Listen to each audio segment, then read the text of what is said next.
because of your genetics, because of your epigenetics, because of your chemical state, maybe you got slept well that last few months, you had not been very stressed, your experiences were such that, you were determined not to kill him, predetermined by nature and the circumstances, your genetics and your hormonal state, for example, your brain state. This is what many scientists will tell you. Okay, so as a person, I had to overcome all that. That's a crucial part of my story too, that I have to overcome all that. Bringing it back to when did you realize you had to, when did you understand this? Well, from a scientific perspective, or you mean just generally? Generally, I kind of knew that, I had certain, perhaps certain aversions or fears or whatever. But what I think really changed things for me, and this is the key thing and the key point of the story, although I had the trauma passed down from my parents, my mom and my dad were much like the rats who licked their babies all the time. They were very nurturing, very nurturing. So they would give me love you cannot imagine. My mom is the most loving person you can imagine. Always hugging me, always, since I was a kid, always loving me, always taking care of me. My dad the same way, taking me out. Even though we were poor in the ghetto, he had to work a lot. But whenever I was with him, always love.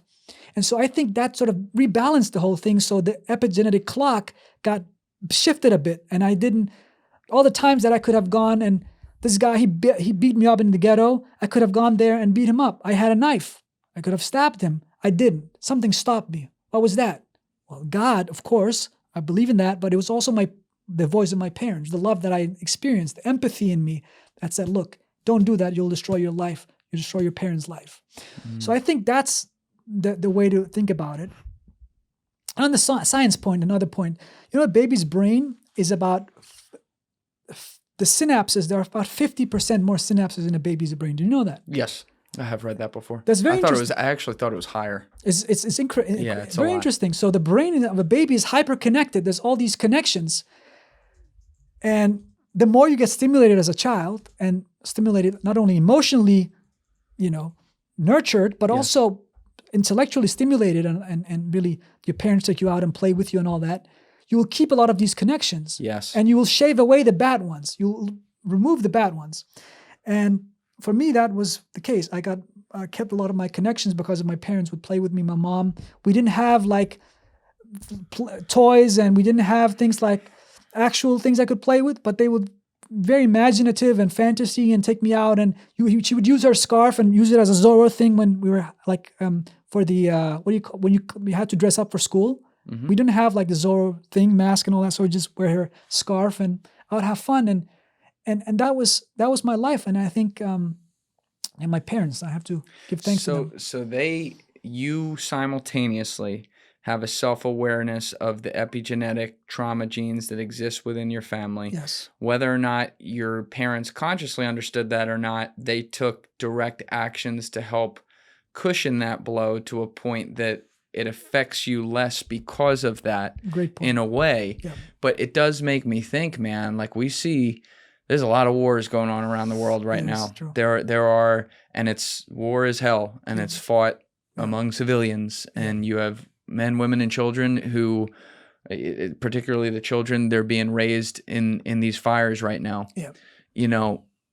The reality is, mathematically speaking, on a statistical population level, not all parents are going to be like your parents. A lot of them, and through no fault of their own, they're not going to do those things. And it does make you wonder where generationally people become the same, fear the same things and then act in a certain way because of that, always in defense mode that then can turn into offense mode in a way because of the things that have happened in the past. And you're not, you're giving a great explanation, but you're not helping me feel better faith on that changing.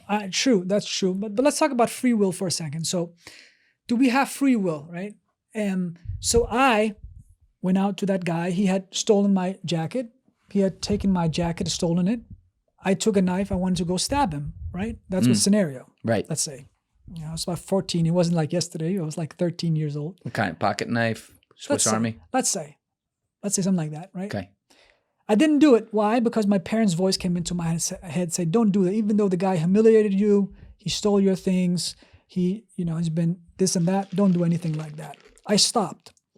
Now, most neuroscientists don't believe in free will, this is actually the case. They will say, look, the reason you did not go and hurt this other chap was because of your genetics, because of your epigenetics, because of your chemical state. Maybe you got slept well that last few months.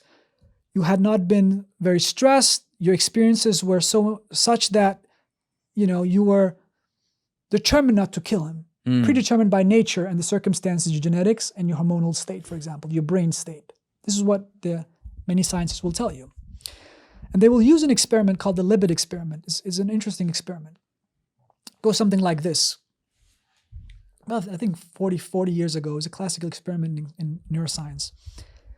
You have a clock ticking by 5 minutes, go tick, tick, tick, tick, tick, tick, tick. And you tell the chap sitting there, you say, Baland, within the next 5 minutes, whenever you want, reach out and grab for this thing in front of you. Whenever you want. So after 10 seconds, I may go down here. After 30 seconds, I may go grab for it. 45 seconds, so forth, I grab it. Interesting. But here's the real interesting part. When you measure the brain activity using an EEG on the brain, it turns out that your brain will pick up on the signal, your awareness and the urge to move about half a second before you actually move. Whoa. Half a second. It's called the readiness potential. So before I even have the awareness of knowing, my brain knows by half a second. It already picks it up and says, okay, it knows by half a second before. This made a lot of scientists go crazy and say, look, we have no free will. It's all in the brain. The brain already know that you would do that. You would do the movement, right? You would do the action before you had the conscious urge or awareness. Now, there's some opposition to this argument, but let's look at another twist on the experiment that you can do. What if the guy, he sees on the screen, half a second before he does the movement, he sees on the screen something saying, now you'll do the movement. How will he react? This is kind of philosophical. But basically, half a second before he actually does the movement, he's shown a sign on the screen saying, you will move now. There's 3 possibilities, okay? One, he will say the machine has ESP. That's one. That's the one possibility. Second, he will say the machine is controlling me. Okay, I'm a puppet. I can't help it. Okay. Or the third is he might post-date it, say, oh, it came later. And it was a later entry. These are the 3 possibilities. But I think the post-dating is interesting that when you post-date it. My point is here that the reason why you can't use this as an argument against free will, this Libet experiment, is that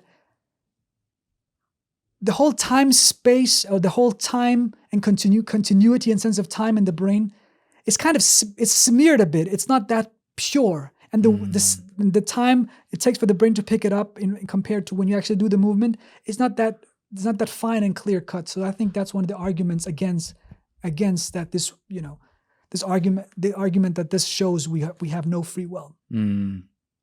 There's a lot I want to dig into in that. Yep. We're going to be bringing you back though. All so right. I'm gonna do that part next time because that's a whole can of worms. It's a whole can of worms. The one thing I just don't want to leave people hanging on something we touched a little bit, but you said you were going to touch more before you go. Oh yeah. On this one, so we're going to bring Baland back. Don't worry, he'll be back here in 3 weeks. We already talked about it on the break. Thank you guys for checking out this clip. If you haven't already subscribed, please subscribe and hit the like button on this video. It is a huge help. And if you'd like to check out this clip's full podcast episode, that link is in the description below or right here. And finally, you can follow me on Instagram and X by using the links in my description below.